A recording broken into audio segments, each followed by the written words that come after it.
Asa na po kayo ng lubiha, oy. Kami, takay ka ubutong. Fokus sa kasakaan eh. Adlo kayo. Ito, kung sulubo-lubo, be.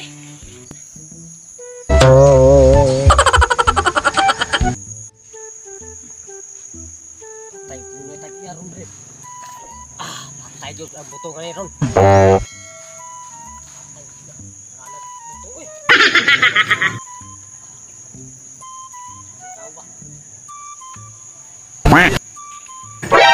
Patay, uyog-uyog, malo.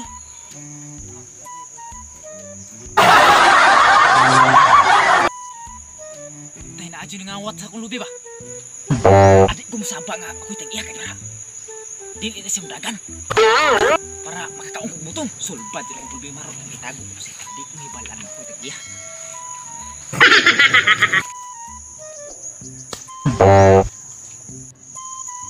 Dong! Naghana dong! Lami ikaw butong dong! Saan ka? Lagi ko tag-iya dong! Nagkaroon na ko. Ay, sama. Di mo kakatagya. Ato kay kundre kay mangawat punta ko. Dahil naghana diya. Turo ko na sa tulig.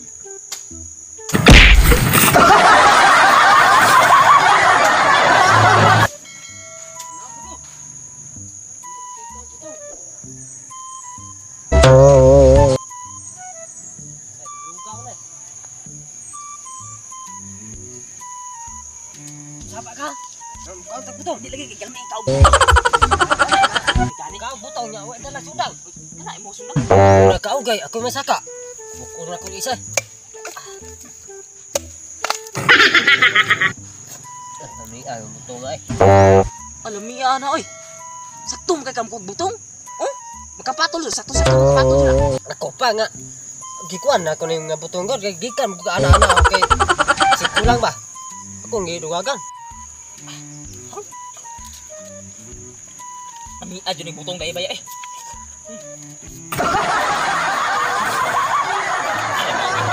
Dah.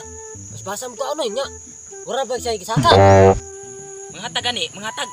Di kasi gawyaw. Di bitaw na ko ang sumbong. Manikaw. Sila din ako rin.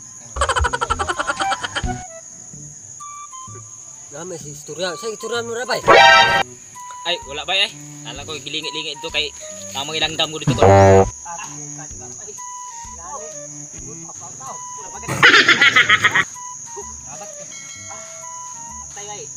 Sana bay. Ay, ako bay, iya ri bay. Sama pagtukan op. Ayo lang. Tana. Barangay ta. Barangay. Nagkakaon mo ka. Ah, kakaon nga. Ako man jamo ning butong. Sumbong ako na pulis ron nga.